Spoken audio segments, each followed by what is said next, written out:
Hello friends, இன்னைக்கு பாத்தீங்கன்னா நான் ஒரு Chinese dish தான் பண்ண போறேன். Restaurant style Hakka noodles எப்படி பண்றதுன்றத பார்க்கலாம். First boiling waterல நான் வந்து dry noodles add பண்ணிக்கிறேன். இது நார்மலா எல்லா டிபார்ட்மெண்டல் ஸ்டோர்லயுமே கிடைக்கும். சோ அத வந்து add பண்ணிக்கலாம். வாட்டர் வந்து boil ஆனதுக்கு அப்புறமா add பண்ணுங்க.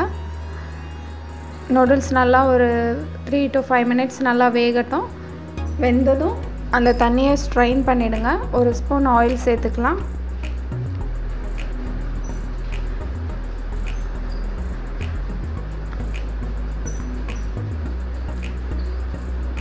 இப்போ என்னோட நூடுல்ஸ் ரெடி ஆயிடுச்சு. நெக்ஸ்ட் ஒரு பேன்ல ஆயில் ஹீட் ஆனதும் நான் சின்ன வெங்காயம் சேர்த்திருக்கேன். நீங்க தேவைப்பட்ட பெரிய வெங்காயம் கூட சேர்த்துக்கலாம். நெக்ஸ்ட் கேபேஜ் சேர்க்கிறேன். நெக்ஸ்ட் கேரட், capsicum, beans இது எல்லாத்தையும் சேர்த்து நல்லா வதக்கிக்கலாம். ஜஸ்ட் சும்மா ஒரு 30 seconds to 1 minute நீங்க வதக்கினாலே போதும். ரொம்பலாம் ஃப்ரை பண்ண கூடாது. கொஞ்சம் கிரன்ச்சினஸ் இருக்கணும்.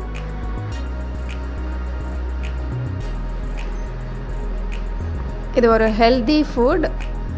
நெக்ஸ்ட் பெப்பர் ஆட் பண்ணிக்கலாம். ஏன்னா எல்லா வெஜிடபிள்ஸும் நம்ம இதில் ஆட் பண்ணுறோம். ஸோ குழந்தைங்களுக்கு ஈஸியாக போய் நம்ம வெஜிடபிள்ஸ் வந்து அவங்களுக்கு போய் சேரும்.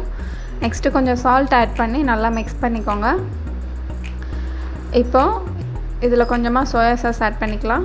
தேவைப்பட்டால் நீங்கள் இந்த ஸ்டேஜில் சில்லி சாஸ் கூட கொஞ்சம் ஆட் பண்ணிக்கலாம் உங்களுக்கு காரம் வேணும்னா.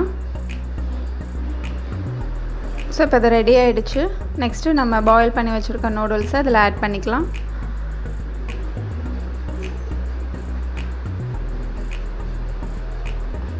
ஸோ இதை நல்லா மிக்ஸ் பண்ணிக்கோங்க இந்த வெஜிடபிள்ஸோட.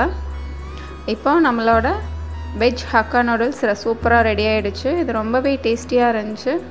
எல்லாருக்குமே இது ரொம்ப பிடிக்கும். ஸோ இந்த வெஜ் ஹக்கா நூடுல்ஸை கண்டிப்பாக நீங்களும் உங்கள் வீட்டில் ட்ரை பண்ணுங்கள். இது சாப்பிட்டப்போ அப்படியே நம்ம ரெஸ்டாரண்ட்டில் போய் சாப்பிட்டா எப்படி இருக்குமோ அதே மாதிரி தான் இருந்துச்சு. இதில் நீங்கள் லைட்டாக வந்து லாஸ்ட்டாக கொஞ்சம் வினிகர் சேர்த்துக்கோங்க.